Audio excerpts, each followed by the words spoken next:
Good morning, my name is Seba Johnson. Just as a bit of an intro, I am a vegan since birth.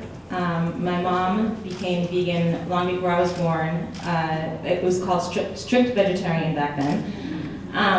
And she said that if she was to ever have children, she wanted to raise her kids vegan as well.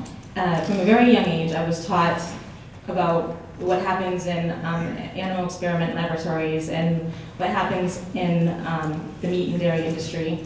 And it hurt my heart my whole life that people didn't already have like that knowledge. And I was so sad to see, like when I was in school, you know, people eating like hot dogs and hamburgers at their lunch meals, and the school lunch cafeteria knew to only give me the potato puffs. So my mom would send us to school with our own sandwiches and stuff. So I would have like my marinated artichoke sandwich with mustard on it, which I love so much. It sounds disgusting. Well, maybe not to you guys, but it's really good. And all my friends would like want to clear the space around me because they're like, oh my God, that smells. But then they had no idea what I thought about their food. I thought that smelled. I thought like, it's so sad that you're eating the carcass of somebody that was once living. Anyways, so I come from very humble beginnings. My mother had a dime when I was born. We lived in housing projects in the Virgin Islands, and one year she sold a painting and we went to St. Moritz, Switzerland on money that she made, and I saw skiing for the first time. It was like one of the happiest days of my life. I was 5 years old, I had a huge afro, and I was holding my mother's hand. She was blonde hair, blue-eyed, and I looked up to her and I said, Mom, I want to be a skier.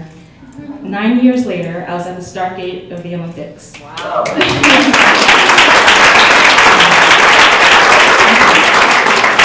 I made history for being the first, for being the youngest Alpine ski racer at the age of 14, and I made history for being the first black female ski racer ever in the Olympics.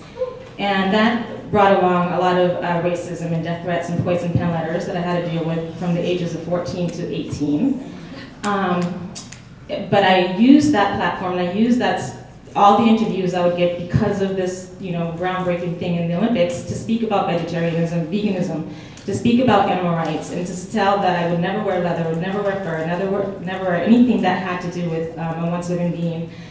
And for some reason, that was always edited out of all of my interviews, but I was never silent.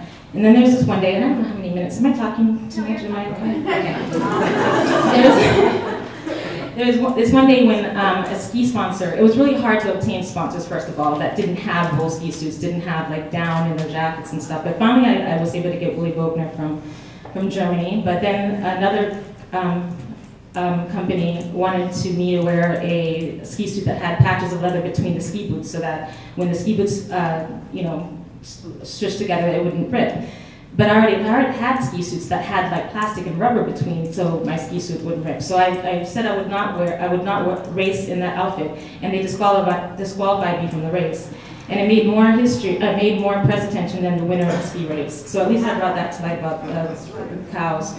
And then I wanted to eventually win a gold medal in the Olympics. I would have beaten Sonia Hedding's record of being in 5 Olympics by the age of 28.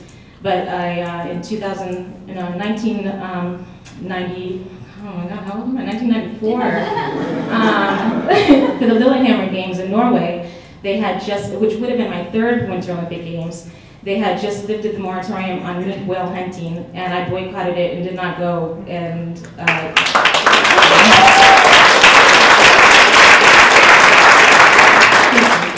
that, coupled with the racism, ended my ski racing career.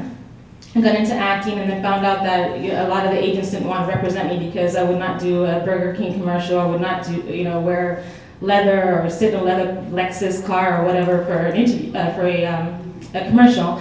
So I'm not represented, but I am a SAG actor out here in LA. But and with my Olympic history, I was speaking out against Sochi and what they were doing with the stray dogs and the homophobia that goes on and everything. So all I have to say to you know, newcomers and soon-to-be huge activists is just to be persistent and just persevere, because you know your heart is coming. If you're speaking from your heart, if you're doing it for compassion for animals, there's no way that you can fail. So good luck.